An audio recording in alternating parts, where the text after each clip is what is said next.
It is time once again for the Patreon Q&A. Where we answer the questions you have submitted. Thank you, everyone who has submitted questions to us on Patreon. We are happy to answer them. If you would like to see your question answered, all you have to do is join the Patreon at $5 a month, which is Buddy Chicken tier or higher. So the first question, what is you guys' history with Team Fortress 2? Did you ever play it? And if so, did you have any favorite characters or fun memories?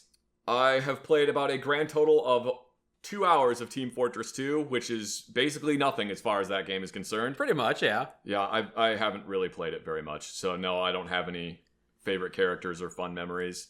What's your opinion on that game? It's fine. It's a fun game. I just never really played it. Oh, okay. I played it for about 10 minutes and bounced off it pretty quickly. I guess if I have to pick a favorite character, it's probably the Heavy. Oh yeah, the fun characters we see them all the time in those Source Filmmaker videos. It's great. People put a lot of effort into those. It's a lot of fun. Yeah, but that's not Team Fortress though. That's just like Source Filmmaker. I mean, it's using Team Fortress 2 characters, so yeah. That's probably our history with Team Fortress 2 is we recognize the characters from all the fun Source Filmmaker videos they're in, but we haven't really played the games all that much. Yep. I eventually did get into team-based shooters with Overwatch, but I never really got into Team Fortress 2 myself. No, I do have one fun memory. I played Prop Hunt back before that was a whole category of games. They had Prop Hunt in Team Fortress 2. I played that with some of my friends, and one of my friends got turned into a train because you can get turned into literally any prop on the map. Wow. So he got turned into a train. So instead of hiding, he just sprinted up and down the train tracks screaming, choo-choo, choo-choo. And they literally just, the other team thought it was so funny that they didn't kill him. That is hilarious. That was the same map where I got turned into one of the capture plates. Oh. Which are gigantic plates that you stand on to capture a point. Mm-hmm. As it turns out, if you are standing under a capture plate, the underside of it isn't rendered. So I just stood on the top of the highest point in the map, and it took them like a good 30-minute, or it took them almost the entire match to find me. They did eventually find you, though, huh? They did it. Yeah, somebody launched themselves up on the roof of the building, and then they saw the capture plate sitting up there, which was me. I see. I've heard a lot of good things about Prop Hunt. It's fun. Yeah, never played it myself, but hopefully one day. What martial arts do you have experience with, and have you ever looked into HEMA? I don't know what HEMA is. I've looked into blood, yes. Hemoglobin? I have no idea what HEMA is. What is HEMA? I'm gonna assume MA stands for martial arts, so high energy martial arts? Historical European martial arts. Ah, okay. That seems cool. No, I've never looked into it, but just looking at it now seems interesting. I have almost no experience with martial arts. I did karate when I was a kid. Oh, all right. When I was very young, I did that for I don't even remember how long, and then I stopped doing it, and that always got brought up anytime I wanted to try something new. Why are you gonna quit it just like you quit karate? Huh.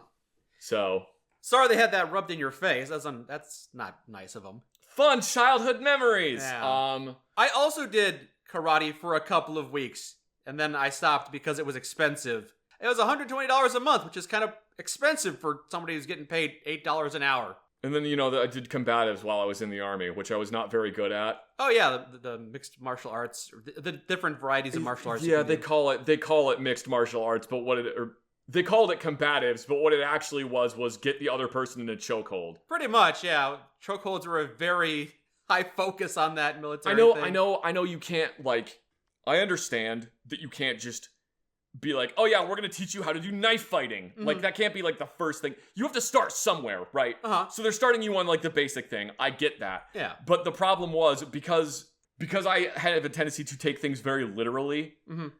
when they're saying this is the only thing you can do, they tried to drill into our heads that the only thing you can do if you are stuck in a hand-to-hand combat scenario in combat is choke someone out. It's probably not the best way to do things, especially if they're stronger than you. I was just like, what? So I'm not going to throw dirt in their face. I'm not going to try to gouge out their eyes with my thumbs. I'm not going to literally chew their nose off if they get me into a chokehold. I'm not going to hit them in the head with a brick. No. So anyway, the one thing that I was actually good at in combatives while I was in the army was squirming out of holds. I see. And then there were several times that we would be practicing combatives and I would somehow squirm out of the hold and then just get up and leave. Mm. And they would be like, you can't do that. You have to finish the fight. No, I left. Well, he's gonna kill you with what gun? Yeah. We're in hand-to-hand combat. Does he have a gun? He's got lethal fists. And then I would get yelled at for like just arguing with them about stuff. And then one of the other times that we were in combatives, I got kicked in the head by somebody. Oh my.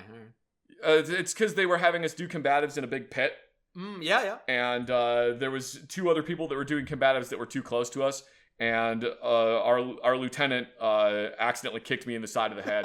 And I got knocked unconscious. Damn. And then the person was choking me. And then because I wasn't conscious, I wasn't tapping out. And it was only when somebody else realized, oh, he's completely unconscious, that they told him to stop. If I had $1 for every story you told me about how you took brain damage while you were in the military. I honestly don't remember how many concussions I have under my belt. I think it's 3 or 4. Who can keep track after the first couple? I did like how they taught me how to put somebody in a chokehold that doesn't cut off their airflow. You put them in a chokehold, you pinch their neck so the blood stops going to their brain. So it's less panic. The victim panics less, but they do get knocked out faster because you're not restricting their breathing. You're cutting off the blood flow to their brain. Hit him in the head with a brick. That's what I'm saying is just teach soldiers how to hit someone in the head with a brick. It's a really short lesson. Hold brick in hand, hit side of head. There you go. What if I ain't got no brick, Sergeant? Then use a rock. What was the funniest Christmas gift you ever received or got someone? Funniest gift, huh? When I was in Iraq, I think it was on Christmas Day, I heard someone in the hallway yelling, and I was like, oh no, are we getting mortared? And I stuck my head out into the hallway, and the infantry company that we were supporting, the sergeant major was wearing a Santa hat and was kicking open people's doors to their rooms and screaming, Merry Christmas! And then throwing literal fistfuls of candy at that person. That sounds fun. So I got pelted in the face with a bunch of candy on Christmas. I can't really think of anything funny that I've given or been on the receiving end of. Aside from the usual, giant box, small gift card inside, lol. Or, this thing is wrapped with 18 layers of duct tape, get the knife out. Not for Christmas, but because my birthday is the same month as Christmas. One year you got me a physical copy of... Sonic 06. No, it was it was the Overwatch clone that came out. Oh! That's... Yeah, you got me a physical copy of Battleborn. Okay, I thought you were going to bring up when I got you Sonic 06 for your birthday, because I thought that was a funny joke. I've forgotten that you got me that. I did, and then you didn't play it, you just kind of left it with me. Yeah, because I wasn't gonna play it. But you're right, I did get you a copy of Battleborn. So for those who don't know, Battleborn was a game that came out and almost immediately flopped. Like, within a year, it was basically dead. Like, it was an online shooter that dried up very quickly, no one was playing it. It's pretty much the same as Overwatch.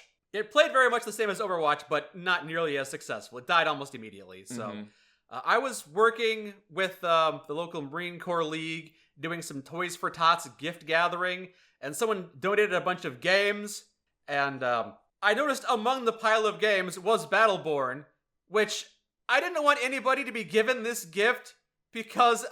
Like, you can't play it anymore. If someone gave you a copy of Battleborn, you couldn't do anything with it. It was literally a dead game. I think it was basically, like, the servers for that game were still up at the time, but by the time somebody would have gotten the disc, the servers would all be gone. Yeah, they were already scheduled to go down. So I took it out of the Toys for Tots bin because I know it was garbage, and I just gave it to you as a prank gift, lol. Yeah. So I guess that does count. Yeah, I think that probably counts. Yeah. What the fuck does a good handshake feel like?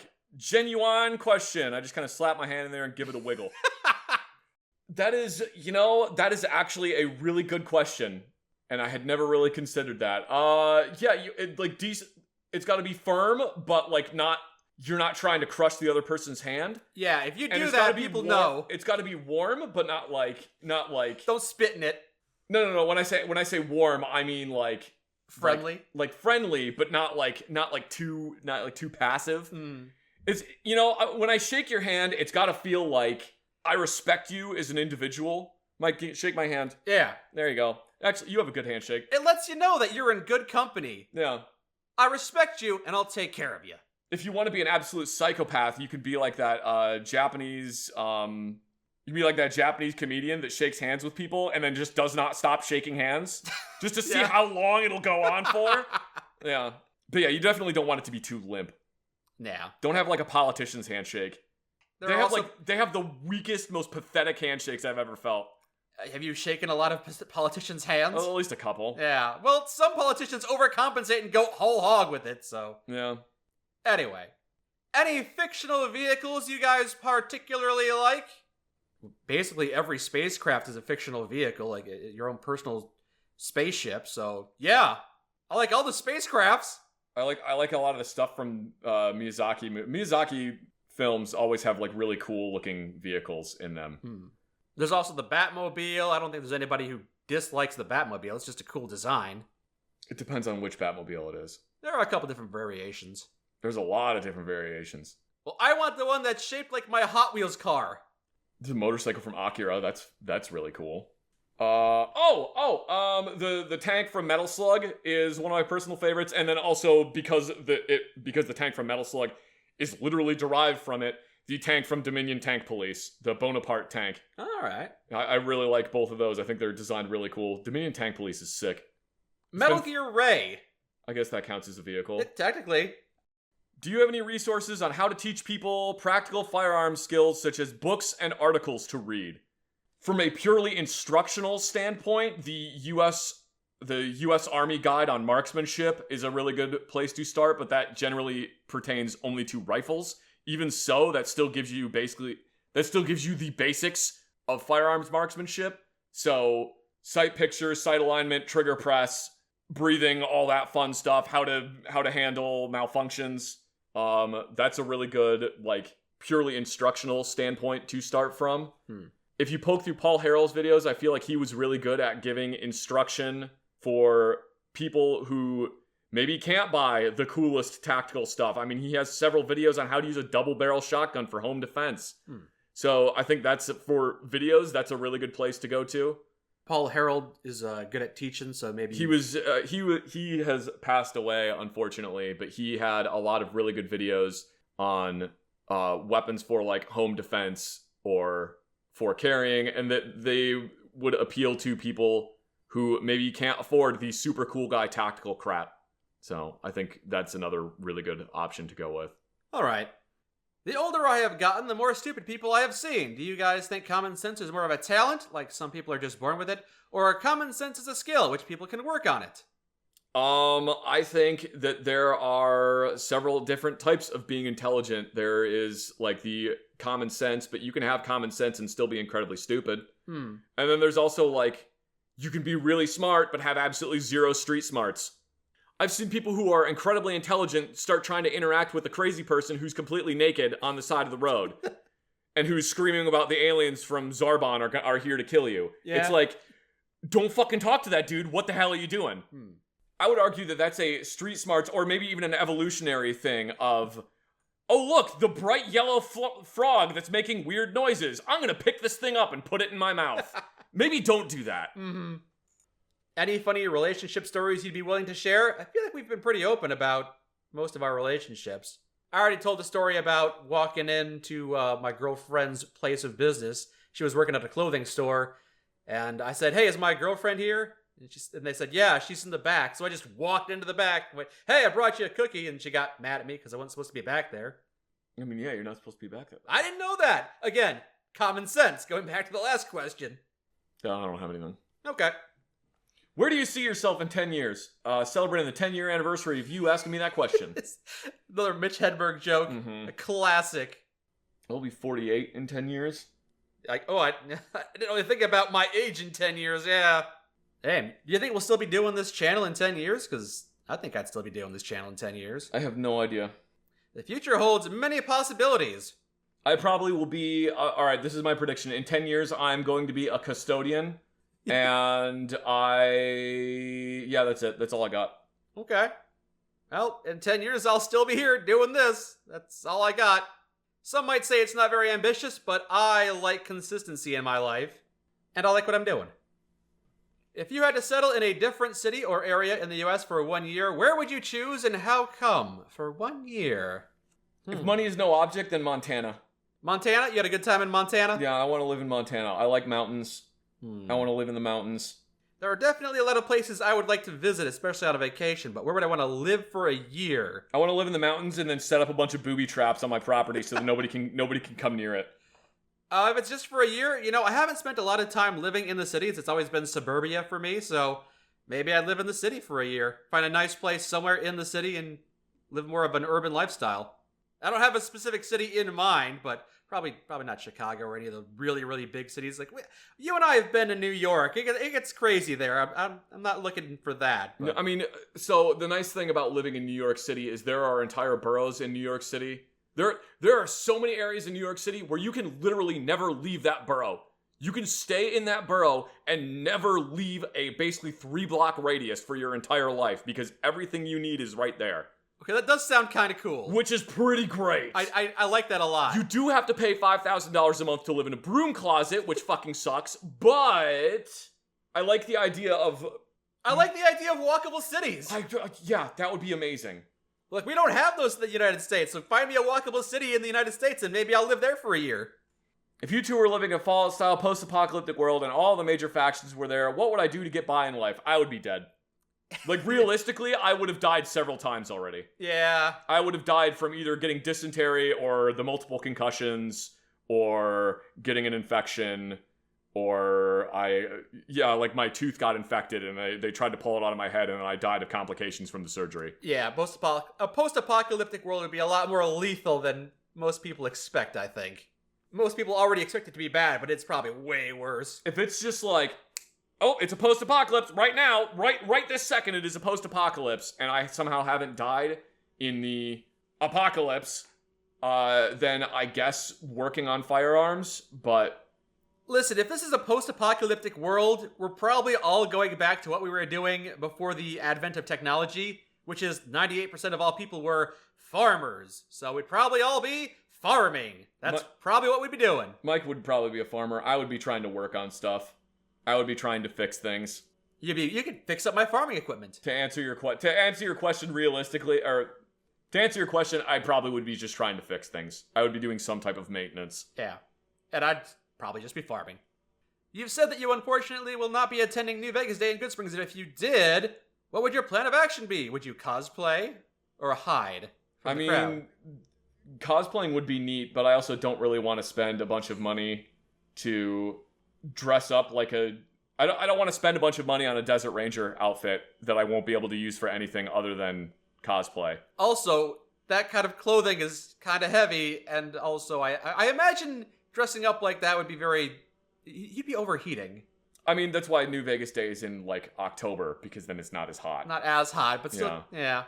So, I would like to wear, like, NCR or Desert Ranger outfit, and then I have the M1 Garand in 308.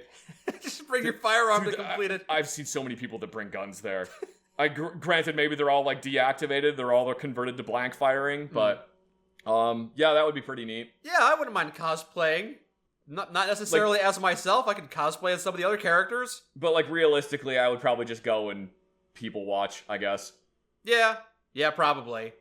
Have you guys ever heard or tried Terraria? And also more cat pictures. Don't worry, I'll throw you some cat pictures. There you go. Have I heard? Yes, I have heard of Terraria. I've tried playing it. It's not my thing. Yeah, I kind of bounced off it immediately, too. Maybe if I gave it some time, I'd be able to enjoy it, but I never really gave it a fair shake. There's just so many other games out there to play. Also, it reminded me of Minecraft, and I bounced off Minecraft immediately, too, so... Minecraft is one of those games that, like, I'll want to play it, and I'll play it for, like, 2 days, and then stop playing it for, X amount of time. For years. Yeah. Maybe the same for Terraria, if you'd ever gotten into it. A question about Zach's cats. You did have cats growing up. I know you had or currently have cats. Tell us a story about them. I had a cat growing up. Her name was Annabelle, and there was one time that I trimmed her nails, and she did not like having her nails trimmed. I had to wrap her in a towel. Make a cat burrito. To trim her nails, and she was not happy about it the entire time. And I trimmed her nails, and then what I had to do when I finished trimming her nails was open the back door, and then open up the towel so she would sprint out the back door and run away as fast as she could. Did not want to be around you. So I did that. She sprinted outside, ran towards the fence that was in the backyard, jumped up and tried to climb the fence, grabbed onto it, and then just, like it was a Tom and Jerry cartoon, just slowly slid down the board that she was holding onto, and then just sat down on the ground, let go, sat up, and then just walked away like, yeah, I meant to do that. That was fine. That's totally cool. I'm fine. There was another point that I woke up at very, very early in the morning because I couldn't breathe. I dreamed that I was like choking on a very fluffy marshmallow. And I woke up and my cat had both of her front paws inside my mouth and was staring at me, purring. So I threw her off the bed and I heard her land on the other side of the room and just continue going, just purring, and then came back. She thought you were playing. Annabelle was a good cat. I liked Annabelle. Yeah, that's a good story. Thank you for sharing. Are there any skills or abilities you guys always wanted to learn or wanted to have, but you just couldn't get your head around how to learn, or you didn't know how to properly start learning? Math? Yeah, there's probably a lot of skills and abilities out there because there's so many things to do, but it's not that I wanted to learn math, because fuck math. I hate math. Yeah. But like I wish that I could just do math instantly in my head. Yeah. I can't. I can barely add single digits together in my head without counting it out on my fingers. And I can barely, if it's multiplication, I straight up cannot do it in my head. I wish that the multiplication tables were in there instead of the jingle to a bunch of advertisements from the 90s. That would be pretty great. But for like practical skills, machining, I guess, it's not that I would be bad at machining. It's more that, like, if I could just snap my fingers and I instantly have a machinist certificate, then I would be happy with that. Yeah, that'd be nice. I'd say archery is something that you and I have kicked around a couple of times as a skill we'd like to do. That would be pretty cool. Pick up archery. I wish I had stuck with karate a bit longer. I wish it didn't cost so much and I could have done it a bit longer. I do like the idea of doing a martial art. How did you two meet? High school. High school. Yep, we met in high school. We hung out freshman year. Stuck to different cliques for the next couple of years, and then we started hanging out a bit more in the senior year. And then we just we kept in touch, and yeah. Yep. Hello, Mike and Zach. This question is for both of you. Have you ever been recognized outside of YouTube? Has anyone recognized your rather distinct voices? I've been recognized a couple times at the gun shop I work at, and I'm very glad that the people who have recognized me have not immediately doxed me. So thank you for that. No one's ever recognized me by my voice in real life. What is a childhood memory that sticks out to you? I don't know why this is the first one that came to mind, but I remember there was one summer in the 90s, I want to say like 94, 95, where my dad was like redoing the roof, and we had an above ground swimming pool. My dad was like re-shingling the roof, and I was goofing around in the backyard. And my dad goes, "Hey, Zach." And I looked up at the roof. He's like, "Yeah." And he goes, "Don't tell Mom." And then he dove off the roof into the nearest side of the swimming pool was the shallow end. Oh, jeez. So he dove into the pool and bounced his stomach off of the shallow end and then went down into the deep end. And my mom comes out and is just like, ah! Just like freaking out. Because she like happened to look out the window at the exact moment he dove off. And then he like popped up out of the pool. He's like, "Oh, that was funny." And I'm like, "Oh, that was cool." That's a fun story. Yeah, that's the first one that came to mind. I don't know why that was the first one, but that's the first one that came to mind. I got a lot of childhood memories. A lot of them. The one that came to my mind first was I was on a playground and I brought my Donald Duck stuffed animal to school. And one of the other kids pulled too hard on it and ripped his leg off. And I was very sad about that. That would make me really sad. And then I brought the Donald Duck toy back home and my mom repaired it. But she put too much stuffing in the leg. So for the rest of my childhood, I had a Donald Duck stuffed toy. And he had one limp leg and one really stiff leg. Goodness. That was his prosthetic. Yeah. What is your favorite comfort food? The one dish you could always eat that always makes you feel better, that warms you up and brings you back to happy days. Nothing. Food is very mechanical for me. Yeah? It's not my favorite. It's not like a comfort food, but takoyaki makes me really, really happy. Oh, yeah? I like takoyaki. It's really delicious. Is it? I'm thinking of Pocky. No, takoyaki is octopus dumplings. Oh, okay. It's a little ball with octopus bits and then like sauce in it, and they're really tasty. Okay. I don't know. I guess I don't really have anything that's like a comfort food for me. No, I think maybe some cheddar crackers are good for me. Maybe some pizza. You know, I always like me some pizza. Mike eats 2 things and 2 things only. He eats pizza and fried chicken. I have other things. Those are the only things he ever eats. I've been eating bagels a lot recently. Ooh. With some cream cheese. He's branching out. Trying a wider variety. I used to be a very picky eater, and then I didn't really have that luxury when I was in the military, so. Soft pretzels. Oh, those are nice. I like soft pretzels. Oh, you're right. Soft pretzels are a great comfort food. They're a childhood comfort food. I wouldn't say it's a childhood comfort food, but I really like soft. Well, no, it's not childhood comfort food because we like rarely ever got soft pretzels. We would go somewhere and I would see that they have soft pretzels and I was like, I want a soft pretzel. And they're like, no, it's too expensive. So we didn't really ever get soft pretzels. What was your favorite mod in New Vegas and Fallout 4? Any mod that you have felt stood out among the other ones you have used? I've answered this question a couple of times. There are a lot of really fun mods. I like the ones by American Weirdo. I think those were really fun. The ones by American Weirdo were really good. Some guy had very popular mods. Some guy 2000. Everyone knows the New Vegas bounties. I kind of... Yeah, American Weirdo and Some Guy 2000 are the ones that I usually... Any mods by them are usually pretty good. And of course, the New World Parliament mods were a lot of fun. Mm-hmm. I mean, I made an entire video essay on New California and Fallout the Frontier, so I guess those would be up there too. Like, I enjoyed them so much, and I thought they were so well done that I put a lot of effort into making video essays on them, so I guess I'll list those.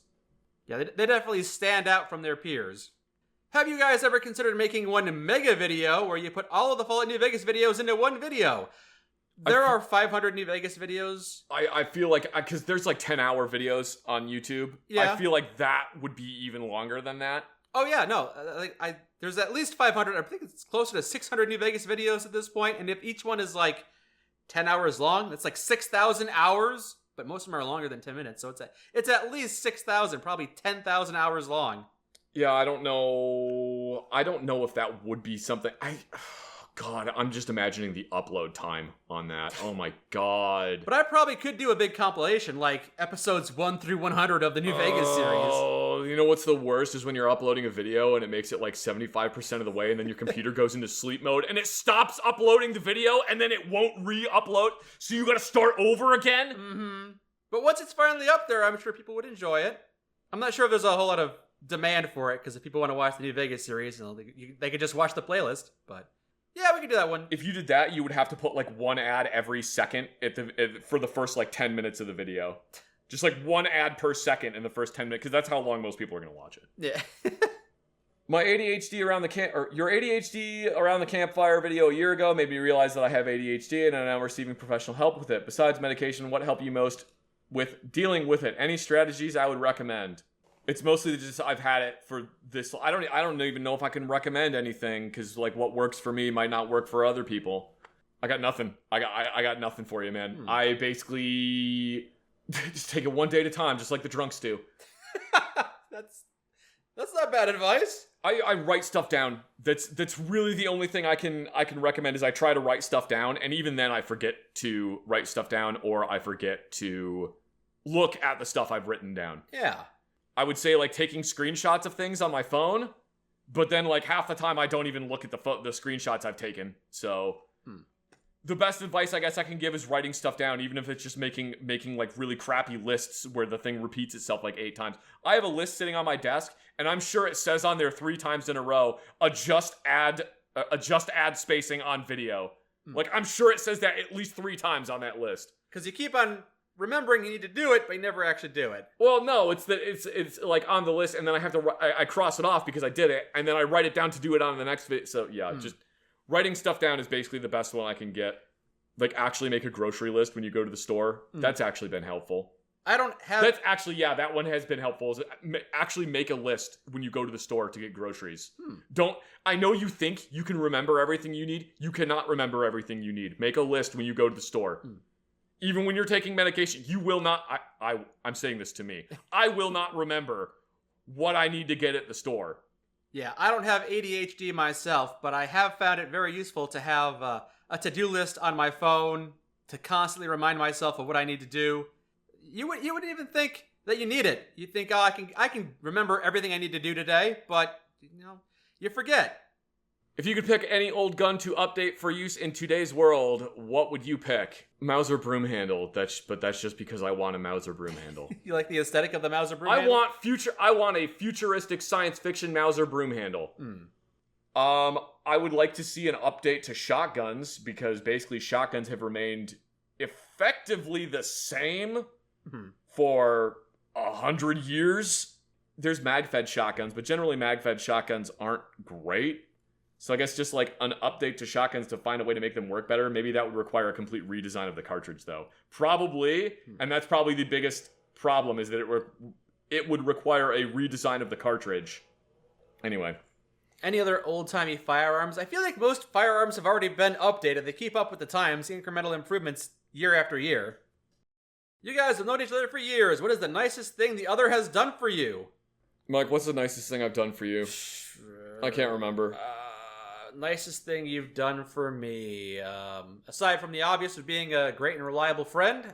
I tried to convince you to not join the Marine Reserves. Yeah, for all the success you had with that.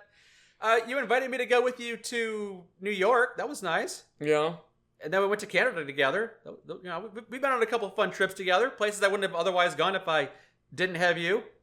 Mike helped me with the down payment on my house. Yeah, I didn't want you to have to keep on renting these ridiculous, overpriced places, so wanted you to have something nice. What is the nicest thing you've done for me that I can't remember right now because I'm a bad friend who can't remember the nice things you've done for me? No, I'm the bad friend because I can't remember what the nicest thing I did was. I haven't done anything that warranted his nice behavior. You've done nice things for me in the past. I just got an awful memory. I'll think of it like an hour from now. Well, agreeing to do this channel with me, it's changed the course of our lives in a very positive way. Yeah. I'd say it's been a lot of little things. People underestimate the importance of that. Just constantly having you always be in there. Every once in a while, you're like, hey, I got this nice thing for you. Like most recently, we went to the gun range and you bought me 2 boxes of ammo. Didn't have to, but you did. You're just this constant source of a positive influence on my life. I don't know, based on the comments of that video, of the gun video, there are a lot of people saying that I was an asshole for not letting you buy an M16. An AR-9, I think they recommended. Yeah, there were a lot of comments of being, I can't believe you told him not to get an AR-15. Nah, it's all right. We both agree. I'm a terrible friend because I took hours out of my time to help you pick out a gun and then got you a really heavy discount on that gun. Yeah. Again, I'm a terrible friend. You're not a terrible friend at all. And I'm quite happy with my Scorpion Evo 3. If you could instantly learn a new subject or skill to an intermediate level, what would it be and why? Welding or machining? No, not math.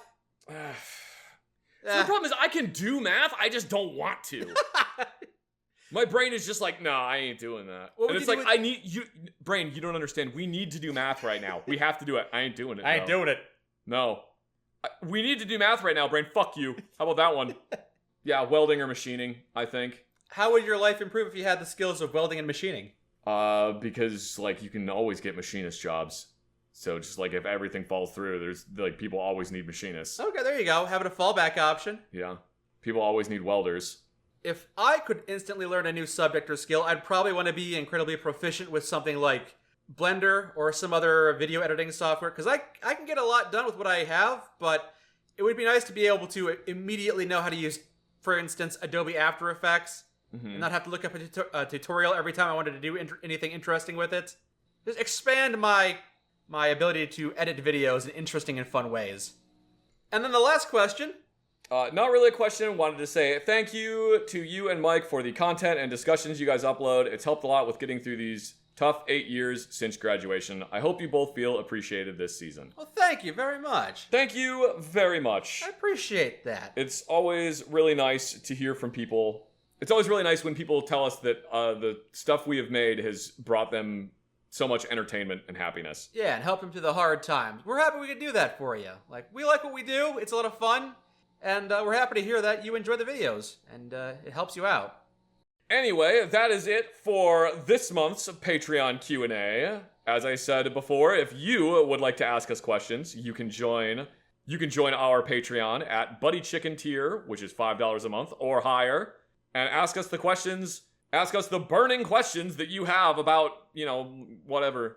Yeah, you can also join Platform Goliath tier, which is a little bit more, but you get your name in the credits at the end of the videos that we make. Ooh. Which we appreciate the support. Like, this channel really appreciates your support. We really, sometimes YouTube's not the most reliable, so you guys being a consistent source of support really helps us out a lot. Thank you again, and we'll be back to read more of your questions next month. Thanks for stopping by, everybody. Bye! Bye!